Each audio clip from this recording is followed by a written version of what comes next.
смешниците, гледайте сега, виж колко са смешни сега. На този пар са дала, он е се отваря очите, завижда Ерджан, пък колко е виждал той един Господ знае. Сега виж как се отваря очите, как седи там, като насрам. Гледаш и кажеш, че кой му дала нещо, му дала някакви стотачки. Гледай сега.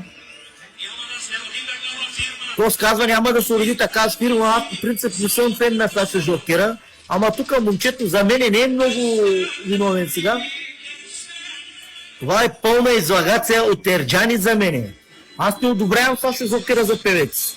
Ама за мен тук се излагат в момента. Аз ако бях на един сайбието от тях, щях да взема един кол и на двамата по един кол в газа щях да сложа. Виж сега, гледай тук.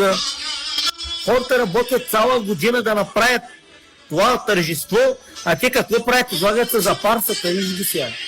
Гледай сега, само